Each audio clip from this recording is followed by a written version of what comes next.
You gotta come with me, I need your help. What's wrong? You're never gonna believe this. I believe it. You do? I believe. I love when you do that hocus pocus to me. The way that you touch, you've got the power to heal. You give me that look, it's almost unreal. It's almost unreal. Just like almost 25 years ago to the day, we got the Super Mario Bros. Movie. Was it a good film? I don't think that's the case I'm making here. What fascinates me most, and something that came to me recently through a Kotaku article of all places, although I suppose it's game-related media, it's definitely within their purview, was the Super Mario Bros. Movie archive, which is currently run by Ryan Hoss and Stephen Applebaum. Now, Ryan started himself back in 2007, having been someone who wasn't really a gamer growing up, and was only about 5 in 1993, so I was literally double his age, pretty much. I was of the right generation. I'd sort of grown up with Mario suddenly appearing in the world and being this phenomenon that was starting to really take hold. But he hadn't. He came to it with this lack of expectation, and that, I think, was the key. He even kind of says it himself in so many ways that that's what made it easier for him to get into it, as far as he's aware. Now, Stephen joined way later, I believe about 2011, if I remember correctly. And, you know, he was just a contributor on the site, and it was like, hey, you know what you're on about, you've researched this. But the love and care that these guys give to something that really a lot of people would happily forget is fascinating to me. This idea that these people can come to it with this new angle and just trawl everything they can to get behind the scenes information. Why was it so messy? What caused this kind of weird tone that was nothing like the games?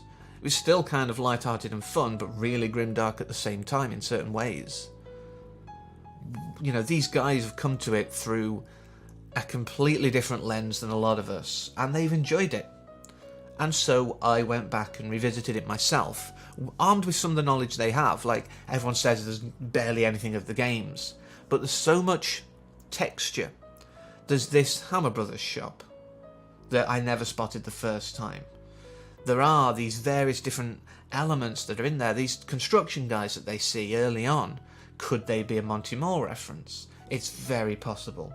If you're willing to kind of stretch it and really sort of analyse tiny bits in scenes, you can start to get a better understanding of how much they were trying to be true to the material whilst telling their own story.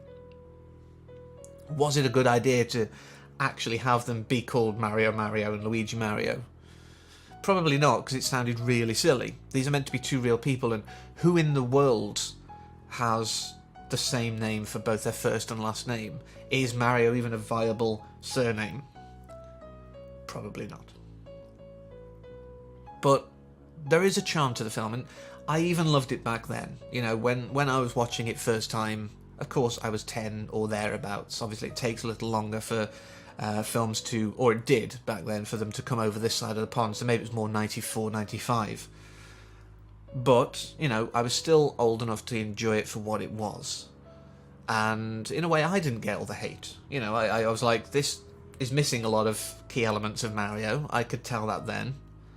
But I still enjoyed it for what it was. And the song, you know, that obviously I quoted being rather silly at the start, but Roxette were known for these kind of commercial but really catchy pieces, you know, and it's something that they've excelled at in their career, as well as really heartfelt music as well. So there was a lot to love if you were willing to look past the flaws. And like I say, I rewatched it again and I still felt that kind of childlike joy.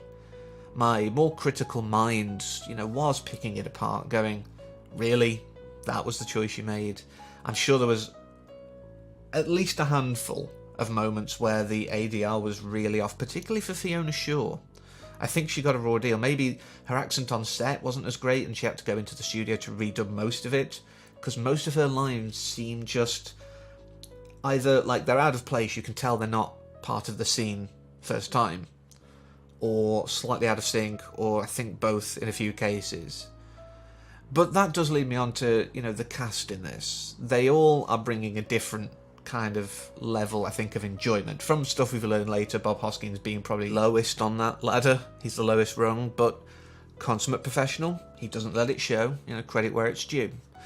John Leguizamo's enjoying himself, it seems. Samantha Mathis playing this kind of alien who doesn't know she is, and doing it very convincingly. You believe that she maybe has a royal bearing.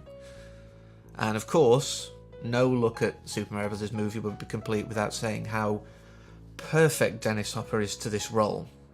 He can be the slimy, yet actually charismatic character that he seems to be. He's very reminiscent of someone who's very prominent in US politics within the last sort of 18 months. No prizes for guessing who that is. There is a lot of similarity there. Real estate and leadership of a country or area.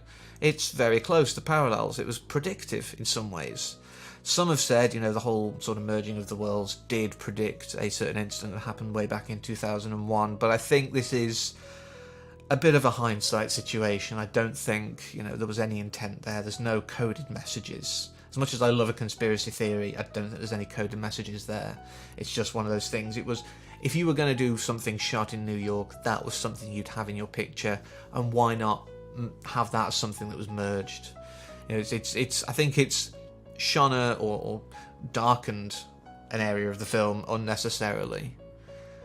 But like I say, if you go into it with a childlike wonder, if you go into it going, there's going to be a couple of calls like Bullet Bill, Swamp Boots, the Hammer Brothers shop. There's going to be these, there's going to be the Fungus, there's going to be Yoshi. The names are going to be about right. Although Daniela is Pauline. No questions. But if you go in with that expectation, I think you'll get more out of it. I can totally see why Ryan and Steven wanted to bring light to this production. There's a link down to it below, because I think it's worth having a look at. All the various bits and pieces they've picked up over the years of what went on behind the scenes, what made this what it was, and really what could have been.